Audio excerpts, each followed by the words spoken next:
Thank you, Chairperson, for inviting me for this lecture. Thank you, ladies and gentlemen. Good afternoon. After lots of nice, lucid presentation regarding the type 2 diabetes management, various special situation like steroid-induced diabetes, I have something which has actually changed the management of type 2 diabetes in last 5-6 years. We are well aware that there are multiple defects, multiple levels of defects, which are responsible for hyperglycemia and type 2 diabetes. It's a basically syndromic picture,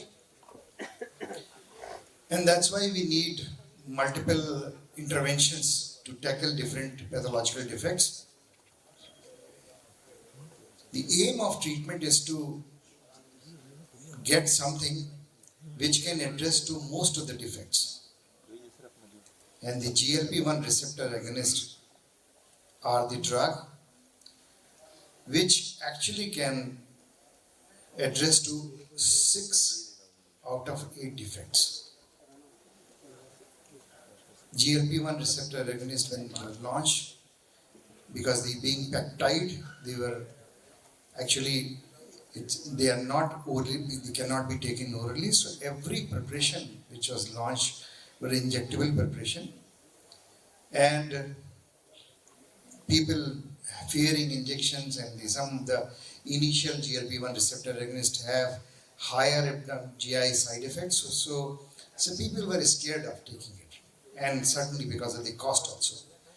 But a major revolution took place with the launch of oral GLP-1 agonist, and there is some data like despite multiple options available for intervention in type 2 diabetes, it's a well-known fact across the globe, not only in India, that only 25 to 30% patients are able to achieve their HbA1c goal, and not only HbA1c goal, but HbA1c, lipids, and blood pressure, all three major the identifier markers are only within the reasonable control with only 20% patients. So, how to meet this challenge? That it's a 9th major cause for death globally. 50% patients have microvascular complications, 27% present with the macrovascular complications, and 25% of type 2 diabetes have diabetic kidney disease. But I will say that if you talk about the CKD class 3, especially 3A, probably 2/3 of the patient coming to everybody's clinic are having the CKD type 3A type defect. So this is the schematic diagrams of the omnious octet, and the GLP-1 receptor agonists are able to target 6 out of 8 defects, whether it's brain, adipose tissue, liver, skeletal muscles, kidney, alpha cells in the pancreas, beta cells in the pancreas, and the intestine where the K cell and L cells are present. So these are the different mechanisms by which the GLP-1 receptor agonists are able to control the type 2 diabetes by improving the incretin effect at the gut level, by improving the beta cell functioning, by improving the alpha cell functioning, by controlling the glucagon secretion, improving suppressing the hepatic gluconeogenesis, and increasing the lipolysis, and the harmonizing the neurotransmitter dysfunctions. So treating early prevent long-term complication. This is a fact that everyone who is dealing with diabetes, they know it. And it's not only true with the diabetes, but it is also true with any disease process. You control the disease early and you get better outcome. You have the minimum impact on the body. If you delay it, and certainly you are inviting the complications. So what are the complications? Like there's a suboptimal glycemic control in the first year after diagnosis, which leads to higher risk of vascular and the microvascular complication in future. If within 1 year you control the diabetes well, then there is a 20% risk reduction for myocardial infarction and the 19% risk reduction for all-cause mortality. But if you delay that for 10 years, then you do get the benefit, but it gets reduced to a great extent, like only 7% risk reduction for myocardial infarction, only 3% risk reduction for all-cause mortality. So using GLP-1RA, they have got established evidence effective in reducing HbA1c level. They are effective in bringing down the body weight. They have minimal or absolutely no risk for hypoglycemia when used as monotherapy. And there is profound CV benefits which are unequal to any other drug available. So potential challenges with GLP-1RA was that the treatment initiation was injectable, the treatment adherence was a problem, and the optimal control again will get affected if you are not adhering to the therapy. So there was a major issue of clinical inertia and non-adherence. This is the patient's preference, as we are very well aware, as any human being would prefer like oral administration drug over the once weekly injection or daily injection or vials and syringes, so on. So everybody wants a painless solution for their problem.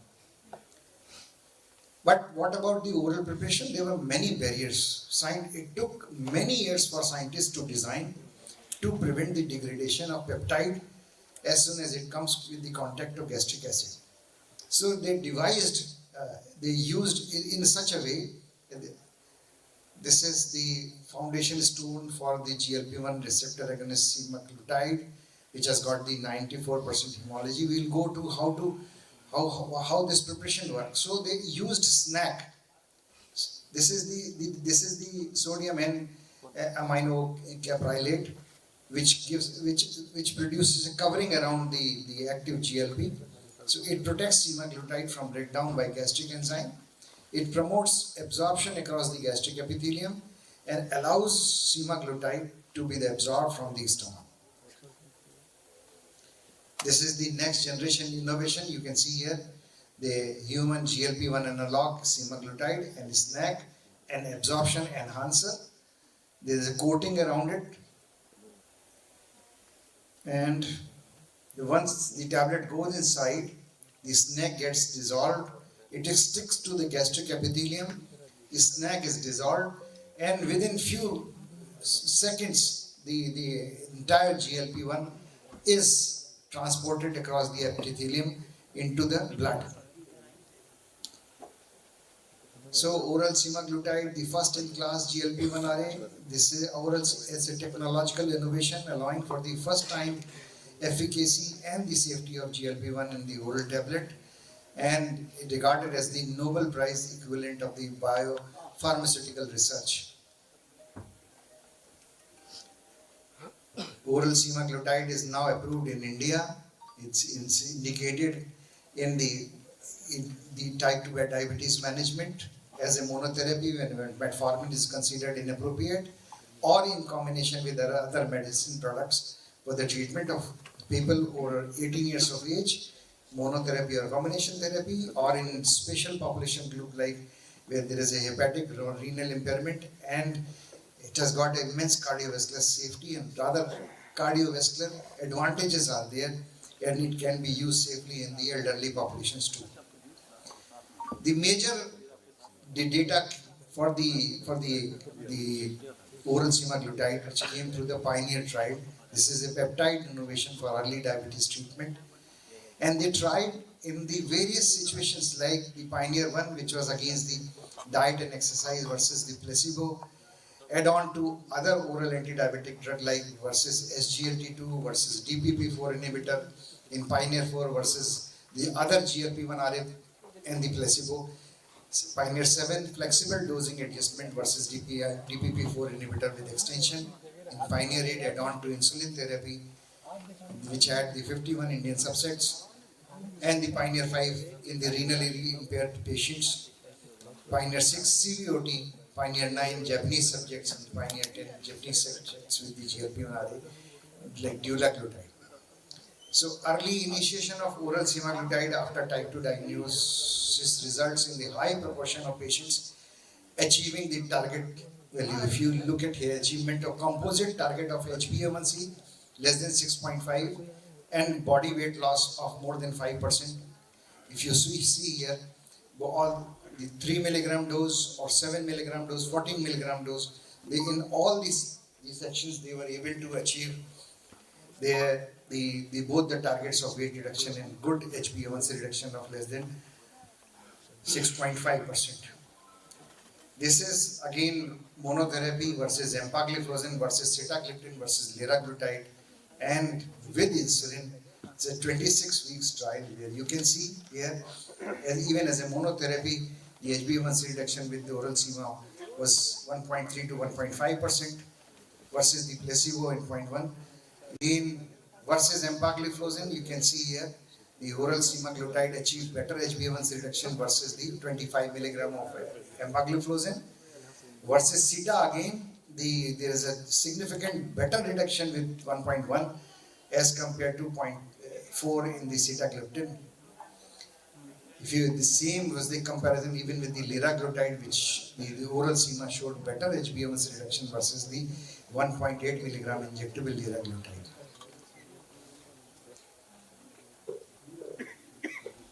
So oral sema has clinically, when we talk about the weight loss, again this oral semaglutide was able to show a much better weight loss of around in the range of 4 to 5 kg in a different setting like monotherapy versus SGLT2 versus sitagliptin versus liraglutide, and again with the insulin. So both a significant HbA1c reduction with a good weight reduction was paramount and significantly seen with all Pioneer 6 trials. This is the Pioneer 6 consistent CV safety with 21% MACE reduction for non-inferiority, consistent CV safety with 49% all-cause mortality and 51% CV death reduction for non-inferiority was seen within the Pioneer 6 trial. Exposure response relationship is similar for oral and the subcutaneous semaglutide. So it is immaterial whether you are using the injectable semaglutide or oral semaglutide. You get the same kind of exposure. So irrespective of route of administration, exposure response relationship is similar for oral and the injectable semaglutide.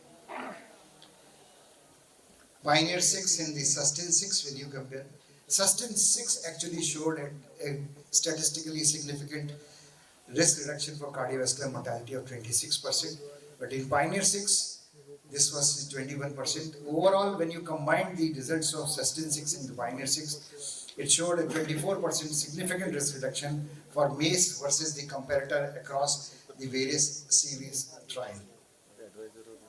Again, the combination data of Pioneer 6 and the Sustain 6. In Sustain and the Pioneer combined, semaglutide showed significant reduction in worsening of renal function, and the pooled semaglutide data showed a significant reduction of 32% risk reduction in the stroke as compared with the placebo.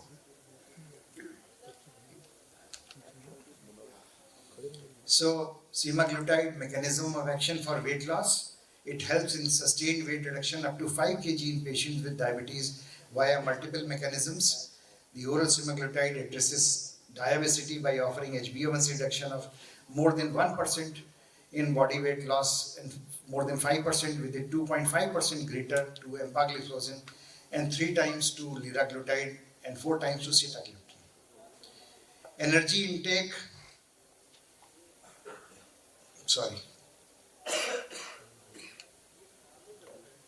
Energy intake throughout the day was 39% lower during the treatment with the oral semaglutide versus placebo, resulting in a greater reduction in body weight after 12 weeks of treatment. Oral semaglutide helps in healthy weight reduction by reducing fat mass with negligible effect on the lean body mass. It is virtually impossible for any drug which is causing weight loss not to affect the lean body mass. But if you compare the SGLT2 inhibitor with GLP-1 receptor agonist, the SGLT2 have a profound effect on the reduction in the lean body mass as compared to the GLP-1 RA.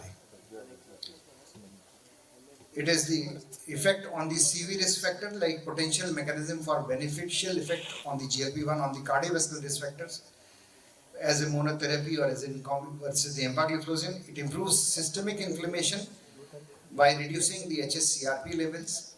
It improves the lipid profile by reducing total cholesterol, LDL cholesterol and triglycerides, and improves the systolic blood reduction to the tune of 5 millimeter in the different trials. So safety summary across the pioneer trials, like large safety database for oral semaglutide, 5,700 patients exposed, mild to moderate severity of the gastrointestinal side effect. With this short duration, mostly such effects is subside within 2 to 4 weeks. Oral semaglutide was associated with a low rate of severe hypoglycemia, and no new unexpected safety findings for oral semaglutide was seen. It was well tolerated and similar to other GLP-1 RA. So practical use of oral semaglutide is available in 3 milligram, 7 milligram and 14 milligram dose, and escalated every 4 weeks to mitigate the GI side effects.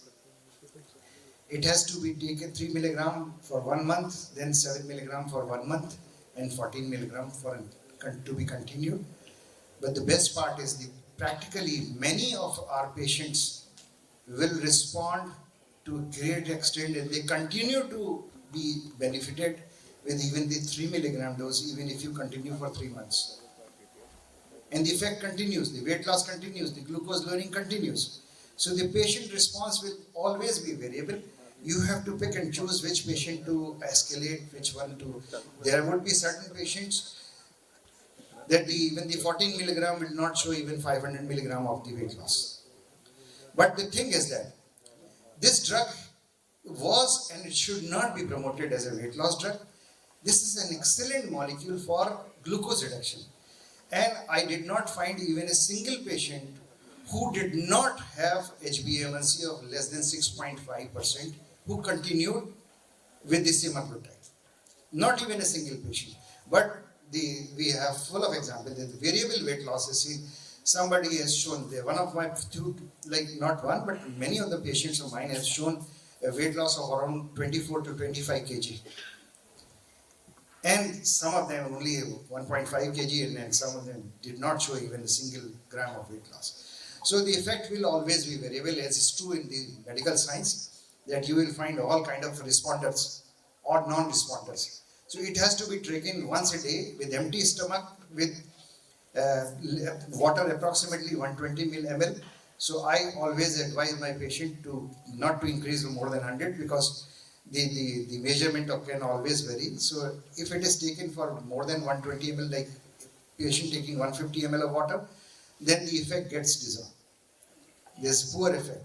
And wait till 30 minutes. So ask them to wait for 45 minutes. So you will be much better. And must explain that it has to be swallowed, because when you ask them to take it with 50 ml of water, they try to dissolve in the 50 ml of water. So you have to be very, very careful in explaining how to take this drug. So no dose adjustment is required for elderly. Patient with hepatic impairment, no dose adjustment is required. And similarly with the upper GI tract disease did not impact the pharmacokinetic of oral semaglutide. Many people ask that the person having IBS or irritable inflammatory bowel disease, they will not respond in the similar manner, but again it has been proven that there is no effect on the absorption. Also, the key messages: it is the first GLP-1 RA available for oral intake with multiple benefits, and to all the type 2 diabetes patient in every stage. Early initiation with oral semaglutide after diagnosis results in a higher proportion patients achieving target levels. Oral semaglutide has shown superior HbA1c reduction versus DPP-4 as SGLT2 inhibitor. It has shown significantly greater body weight reduction as compared to any other drug, and semaglutide has shown cardiovascular safety and reduction.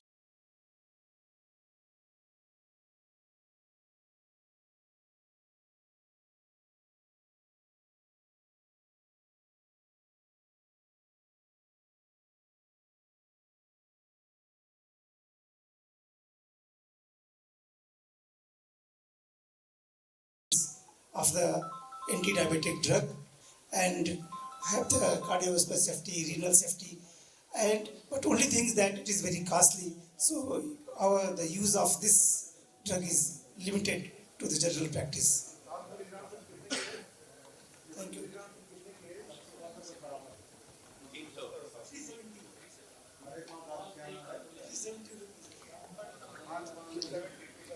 My only comment regarding the cost is cost. I always advise my friends not to decide the financial aspect of treatment by yourself, let the patient decide. Many times we get fooled. The same thing was there when the Mercedes and the comparison between Mercedes and Alto was there. Now you see, so people used to say, who will buy Mercedes? Now you see more Mercedes than the Alto has disappeared. So let them decide whether they want to take it or not. Our job as a consultant is to give them every options there. This is the option, this is the result. This is the option, this is the result. Let them choose it. Thank you.